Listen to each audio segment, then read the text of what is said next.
मुख्यमंत्री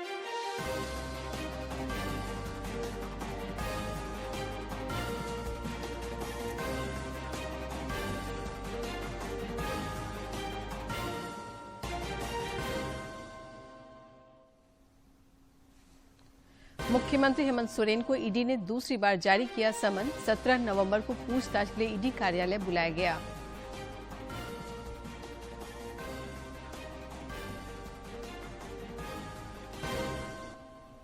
मुख्यमंत्री हेमंत सोरेन की अध्यक्षता में राज्य मंत्रिपरिषद की महत्वपूर्ण बैठक आज।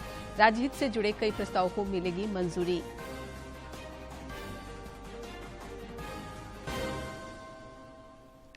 विधानसभा के विधायी शोध संदर्भ एवं प्रशिक्षण कोषांग की ओर से वेबिनार का आयोजन। स्पीकर ने कहा, हर क्षेत्र में युवाओं की भागीदारी होनी चाहिए सुनिश्चित। और नेशंस कप भारतीय महिला हॉकी टीम में झारखंड की 4 खिलाड़ियों का चयन। T20 क्रिकेट विश्व कप के दूसरे सेमीफाइनल में आज भारत का मुकाबला इंग्लैंड से।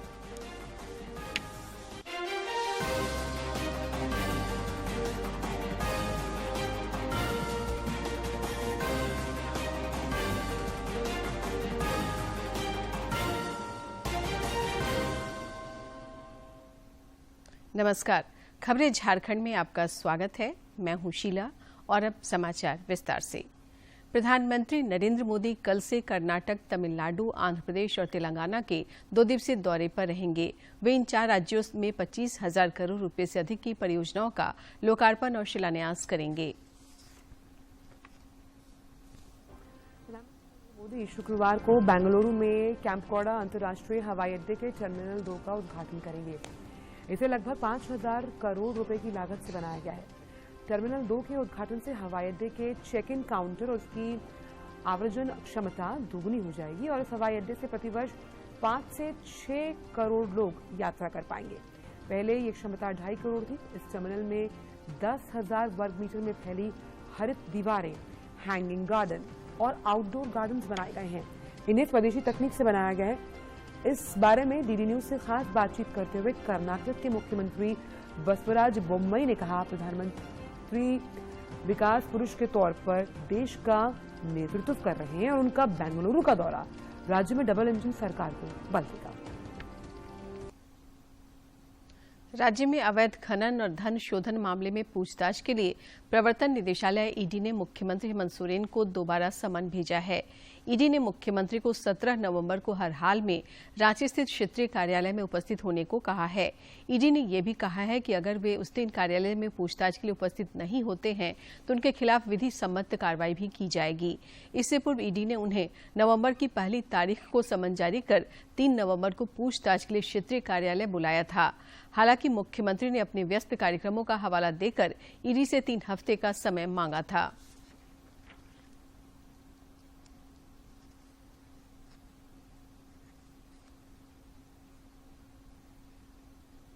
राज्य मंत्रिपरिषद की महत्वपूर्ण बैठक आज दोपहर बाद रांची स्थित प्रोजेक्ट भवन सभागार में होगी।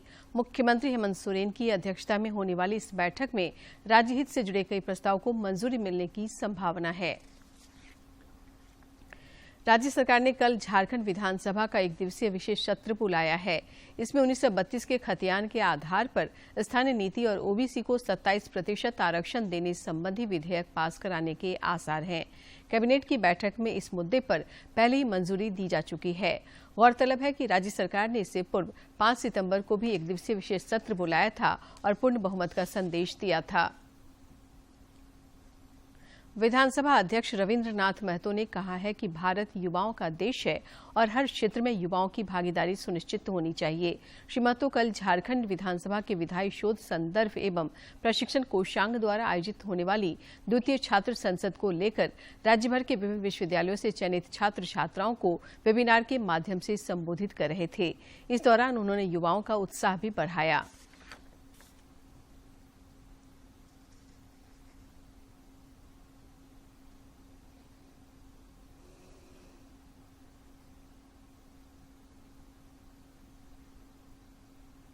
राज्यव्यापी आंदोलन के तहत भाजपा कार्यकर्ताओं ने कल चतरा के सांसद सुनील कुमार सिंह के नेतृत्व में प्रखंड कार्यालय का घेराव किया। घेराव के बाद पार्टी नेताओं ने प्रखंड कार्यालय परिसर में प्रदर्शन भी किया।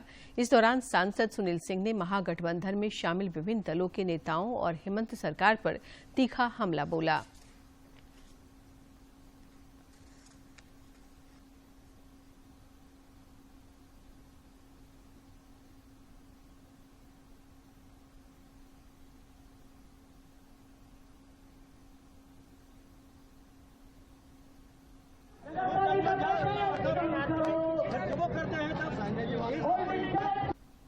हम समुचित जवाब देंगे और मुंहतोड़ जवाब देंगे। राज्य में विपक्ष का दल होने के नाते यह हम लोगों की जिम्मेवारी है कि राज्य सरकार के गलत नीतियों के विरुद्ध हम आंदोलन करें। और चतरा जिले में सड़क दुर्घटना में युवक की मौत के बाद पथराव और अधिकारियों तथा जवानों पर जानलेवा हमले के मामले में पुलिस ने बड़ी कार्रवाई की है। घटना के बाद वायरल वीडियो के आधार पर 12 घंटों के भीतर सदर थाना पुलिस की स्पेशल टीम ने एसपी राकेश रंजन के निर्देश पर 8 महिला समेत 49 हमलावरों को गिरफ्तार कर लिया है। साथ ही इस मामले में 132 नामजद समेत 300 के विरुद्ध ऑन ड्यूटी पुलिस अधिकारियों और जवानों पर जानलेवा हमला करने और वाहनों को क्षतिग्रस्त कर लूटपाट करने की प्राथमिकी दर्ज की गई है। जिले के पुलिस अधीक्षक ने बताया कि दोषियों पर कड़ी कार्रवाई की जाएगी।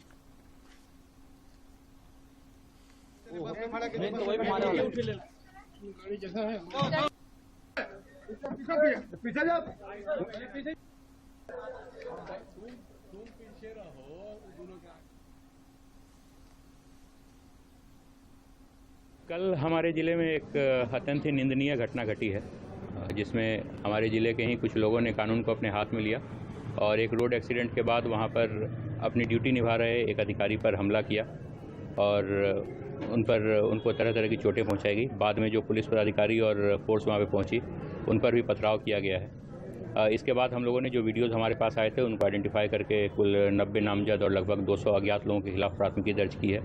आइडेंटिफाइड लोगों में से 49 लोगों को ऑलरेडी हम लोगों ने अरेस्ट कर लिया है और उनको आज न्यायिक अभिरक्षा में भेज दिया जाएगा। अन्य जो नामजद अभियुक्त हैं उनको गिरफ्तार करने के लिए लगातार पुलिस छापेमारी कर रही है। मतदाता सूची विशेष संक्षिप्त पुनरीक्षण कार्यक्रम के तहत दावा आपत्ति करने की शुरुआत हो गई है।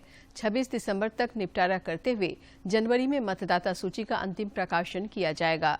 रांची के वैसे युवा जिनकी उम्र 18 वर्ष है या 1 जनवरी 2023 को हो जाएगी, वे मतदाता सूची में नाम जुड़वाने के लिए आवेदन कर सकते हैं।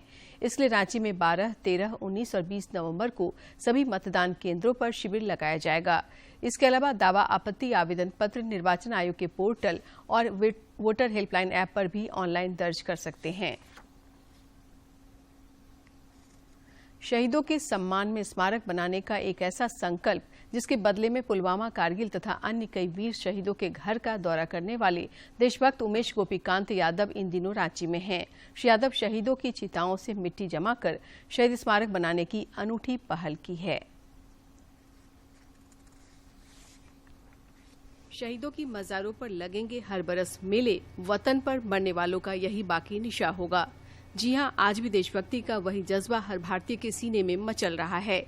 इसका नायाब उदाहरण उमेश गोपीनाथ यादव हैं।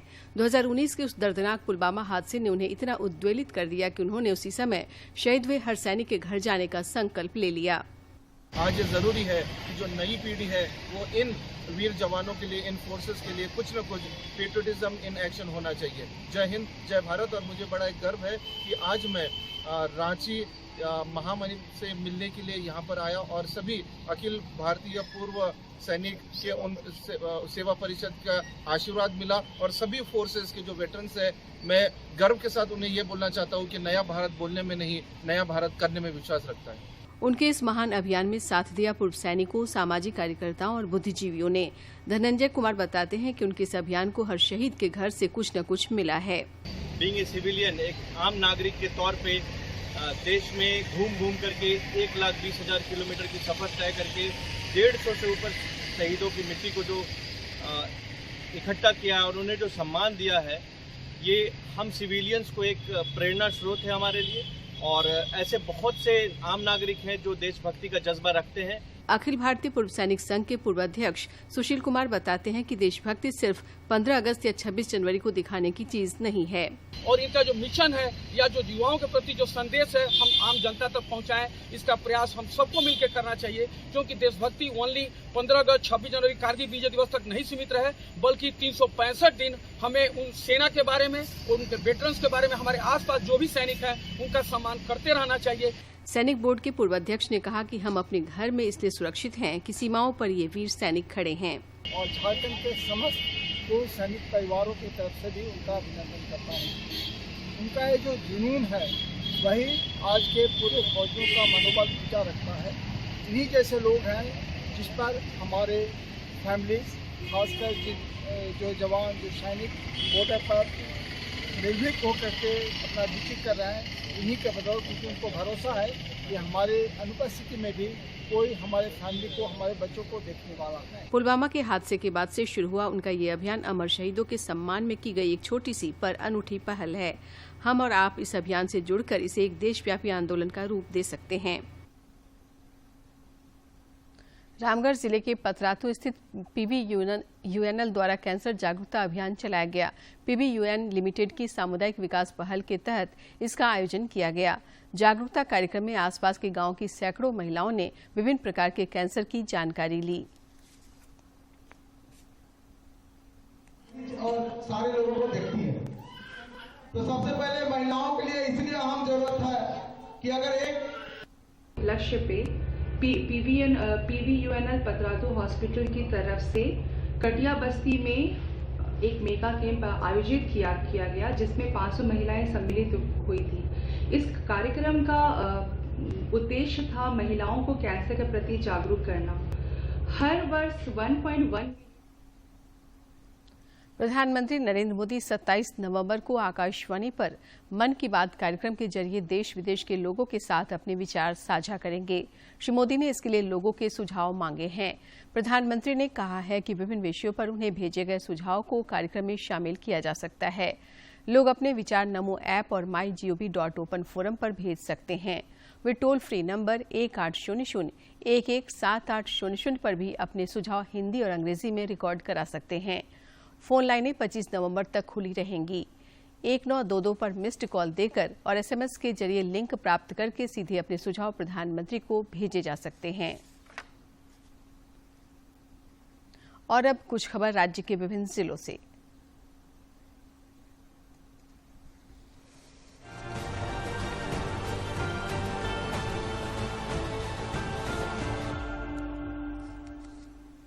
ईडी ने रांची के व्यवसायी विष्णु अग्रवाल से घंटों पूछताछ की। सूत्रों से मिली जानकारी के अनुसार विष्णु अग्रवाल से सेना की जमीन खरीद बिक्री मामले सहित पुरमेन के द्वारा खरीदी गई जमीन से जुड़े सवाल पूछे गए।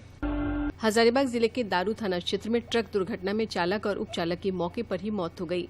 जानकारी के मुताबिक ट्रक सरिया लेकर गिरिडीह से हजारीबाग आ रहा था। इसी दौरान सड़क के किनारे खड़े एक हाइबा में ट्रक ने पीछे से टक्कर मार दी।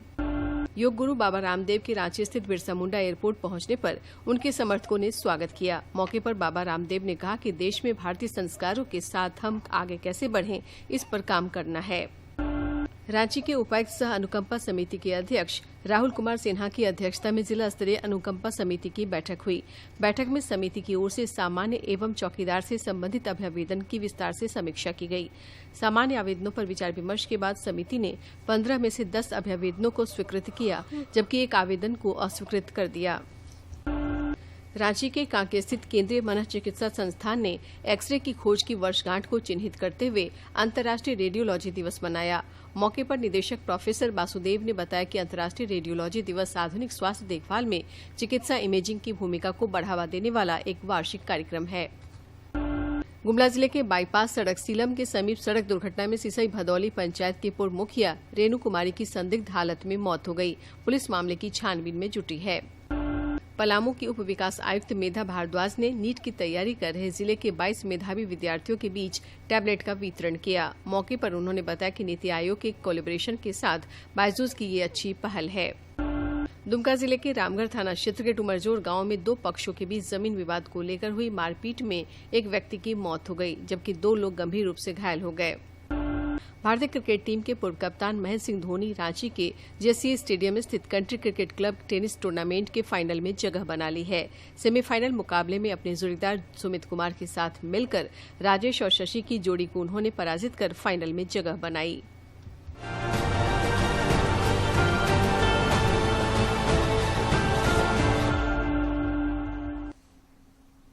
स्किल इंडिया कार्यक्रम जामताड़ा जिले के बेरोजगार ग्रामीण युवक युवतियों के लिए वरदान साबित हो रहा है। यहां के दीनदयाल उपाध्याय कौशल विकास केंद्र से प्रशिक्षण प्राप्त ग्रामीण युवक युवतियां स्वावलंबी बनने की दिशा में अग्रसर हो रहे हैं। जामताड़ा के इस कौशल विकास केंद्र के माध्यम से 280 ग्रामीण छात्राओं और 90 ग्रामीण छात्रों को विभिन्न तरह का प्रशिक्षण देकर दक्ष बनाया जा रहा है। इन युवाओं को 12 समूहों में चरणबद्ध तरीके से सिलाई, कढ़ाई, कंप्यूटर संचालन, कंप्यूटर के पार्ट्स की जानकारी और रिपेयरिंग को लेकर प्रशिक्षित किया जा रहा है। जामताड़ा में दीनदयाल उपाध्याय केंद्र में सिलाई का ट्रेनिंग ले रही हूँ, जिसके माध्यम से मैं अपना खर्चा और घर में जितना होने वाला खर्चा में हाथ बटा पाऊंगी।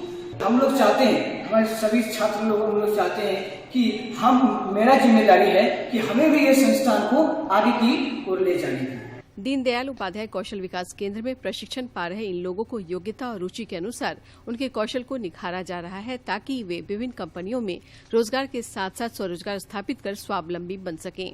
बहुत सारी खाने की, रहने की सारी सुविधा उपलब्ध है। यहाँ पे सिक्योरिटी के पर्पस से सारी जगह पे कैमरा लगा हुआ है और यहाँ पे लगभग अभी फिलहाल 300 बच्चे की ट्रेनिंग चल रही है। प्रोजेक्ट उन लोगों के लिए है जो गांव के रूरल के बच्चे होते हैं, उनको शिक्षित करना और उनको रोजगार प्रोवाइड करना। ये गवर्नमेंट की एक अच्छी योजना है जो हर घर जा रही है। 12 बैच चल रहे हैं, उसमें 280 गर्ल्स हैं और 90 बॉयज है। उन बच्चों का रहना, खाना, मतलब सारी सुविधाएं यहाँ गवर्नमेंट की तरफ से प्रोवाइड की जाती है। स्किल इंडिया कार्यक्रम के तहत इस साल के आखिर तक देश भर में 30 करोड़ लोगों को कौशल प्रदान करना है। लगातार ये कोशिश हो रही है कि कौशल उन्नयन कर बेरोजगार लोगों को रोजगार मुहैया कराया जाए। जामताड़ा से सुभाष प्रसाद सिंह की रिपोर्ट।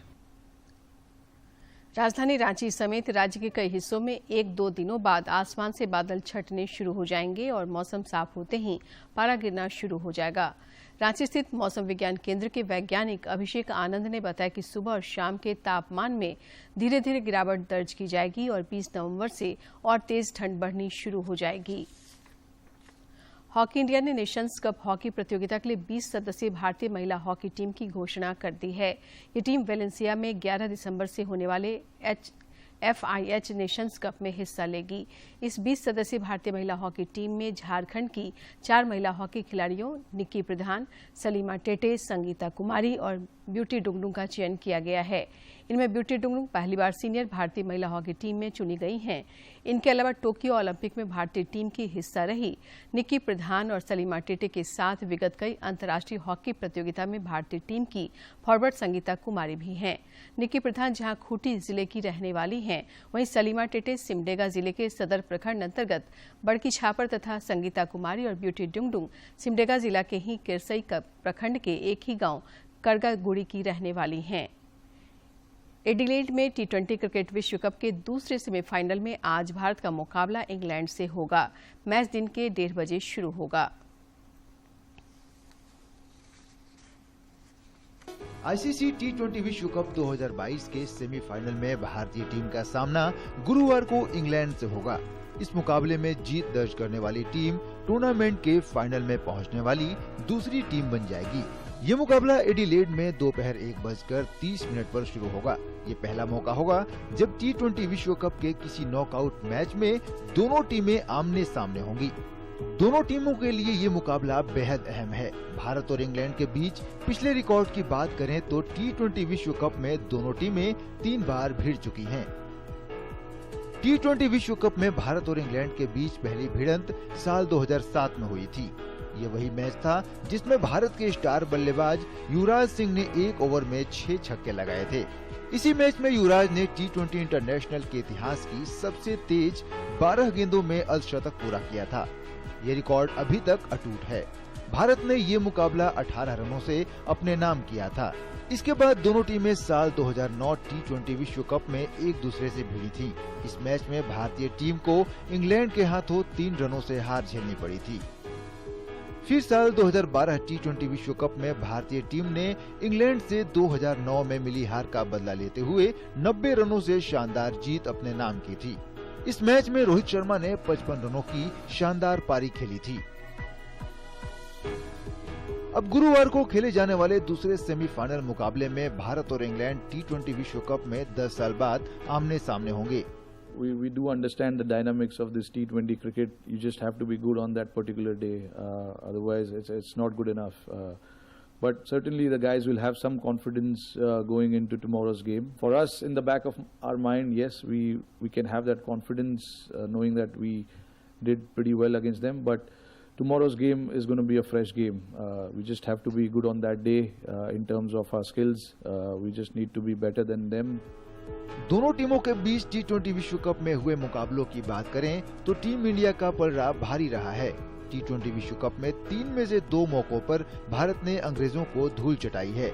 इसके अलावा ओवरऑल T20 इंटरनेशनल में 22 बार दोनों टीमें भिड़ी हैं, जिसमें 12 बार जीत भारतीय टीम के नाम रही है और 10 बार इंग्लैंड को जीत मिली। ऐसे में T20 विश्व कप 2022 का दूसरे सेमीफाइनल में दोनों टीमों के बीच कड़ी टक्कर देखने को मिल सकती है। भारत के लिहाज से ये मुकाबला 15 साल के इंतजार को खत्म करने के लिए अहम है। वहीं इंग्लैंड की टीम भी भारत के लिए एडिलेड में मुसीबत खड़ी कर सकती है। वर्ल्ड कप से 2 कदम दूर टीम इंडिया की अगली भिड़ंत सेमीफाइनल में अब इंग्लैंड के खिलाफ है। विराट कोहली और सूर्य कुमार यादव की फॉर्म को आधार बनाया जाए और एडिलेड के रिकॉर्ड को आधार बनाया जाए तो भारतीय टीम इस मुकाबले को जीतने की प्रबल दावेदार मानी जा रही है। एडिलेड से कैमरामैन राकेश कुमार के साथ अभिषेक महाजन, डीडी न्यूज। अगले वर्ष होने वाली महिला विश्व मुक्केबाजी चैंपियनशिप की मेजबानी भारत करेगा। 2 वर्ष पूर्व जरूरी फीस जमा नहीं होने के कारण भारत से पुरुष विश्व चैंपियनशिप की मेजबानी छीन ली गई थी। बॉक्सिंग फेडरेशन के प्रेसिडेंट इस वक्त मेरे साथ मौजूद हैं। अजय सर, सबसे पहले तो ये बताइए कि भारत में 2023 में ये championship world women boxing championship हो रही है, कितना महत्वपूर्ण है भारत में इसको? ये तीसरी बार हम लोग कर रहे हैं। देखिए, पहली बात तो यही महत्वपूर्ण है कि पिछले 4 वर्षों में ये तीसरी चैंपियनशिप, वर्ल्ड चैंपियनशिप हम यहाँ पर करने जा रहे हैं। ये इस बात का सबूत है कि भारत का एक स्थान जो इंटरनेशनल अंतर्राष्ट्रीय बॉक्सिंग में है वो एक ऊपर बढ़ता जा रहा है और आज विश्व इस बात को मानता है कि भारत एक बॉक्सिंग का सुपर पावर है। विमेंस बॉक्सिंग में स्पेशली हमारा जो एक स्थान है, पिछले वर्ल्ड चैंपियनशिप में हम तीसरे स्थान पे थे और हम कोशिश यही करेंगे कि इस वर्ल्ड चैंपियनशिप में और उसको बेहतर करने की कोशिश करें। हम कब एक्सपेक्ट कर सकते हैं वुमेन बॉक्सिंग नेक्स्ट ईयर होने का? कब तक हम एक्सपेक्ट कर सकते हैं? ये मार्च में चैंपियनशिप होगी। 15 मार्च के करीब हम इस चैंपियनशिप को करेंगे और 15 से लेकर एंड ऑफ मार्च तक रहेगी। ये डेट फाइनलाइज हो चुकी है? मोर और लेस। देश में रिन्यूएबल एनर्जी को बढ़ावा देने के उद्देश्य से बिजली मंत्रालय ने टैरिफ नीति 2016 में संशोधन का प्रस्ताव दिया। रिन्यूएबल एनर्जी को लेकर तो भारत में रिन्यूएबल एनर्जी के उत्पादन को बढ़ावा देने के उद्देश्य से बिजली मंत्रालय ने टैरिफ नीति 2016 में संशोधन का प्रस्ताव दिया। प्रस्ताव के तहत अप्रैल 2024 के बाद अगर कोई थर्मल पावर उत्पादन बढ़ाते हैं या नई यूनिट लगाते हैं तो उन्हें उतनी ही मात्रा में रिन्यूएबल एनर्जी या तो बनानी या खरीदनी होगी। ये प्रस्ताव भारत के राष्ट्रीय स्तर पर निर्धारित योगदान यानी एनडीसी के उस लक्ष्य को पूरा करने की दिशा में अहम कदम है, जिसके तहत देश के कुल एनर्जी उत्पादन में गैर जीवाश्म ऊर्जा की हिस्सेदारी को बढ़ाकर 50% करना है। हेरिटेज वॉक के आज के सेगमेंट में हम आपको सफर कराते हैं पपिकोंडा राष्ट्रीय उद्यान का।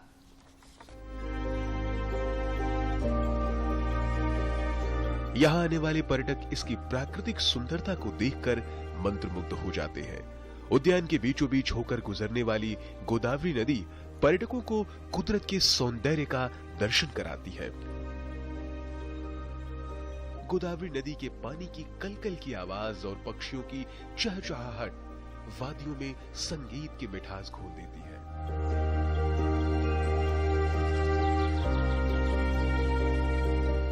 यहाँ घने जंगलों वाली पहाड़ियों और घाटियों में वन्य जीवों और वनस्पतियों के सभी रूपों का जीवन मिलता है।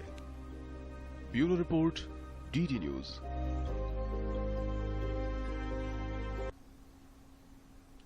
अंडमान और निकोबार द्वीप समूह में आज तड़के भूकंप के झटके महसूस किए गए हैं। नेशनल सेंटर फॉर सिस्मोलॉजी के अनुसार भूकंप की गहराई जमीन से 10 किलोमीटर नीचे थी।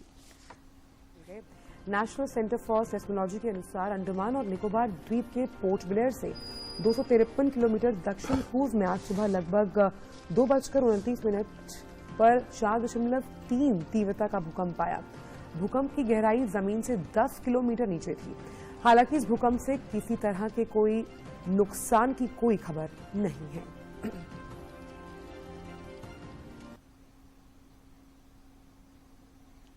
अंत में मुख्य समाचार एक बार फिर।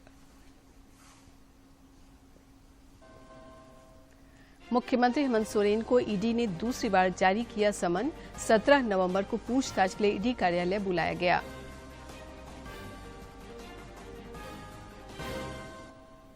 मुख्यमंत्री हेमंत सोरेन की अध्यक्षता में राज्य मंत्रिपरिषद की महत्वपूर्ण बैठक आज। राज्य हित से जुड़े कई प्रस्ताव को मिलेगी मंजूरी।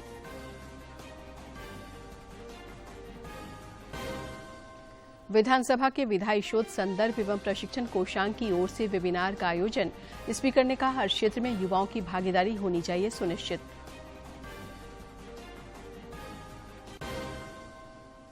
और नेशंस कप भारतीय महिला हॉकी टीम में झारखंड की 4 खिलाड़ियों का चयन। T20 क्रिकेट विश्व कप के दूसरे सेमीफाइनल में आज भारत का मुकाबला इंग्लैंड से।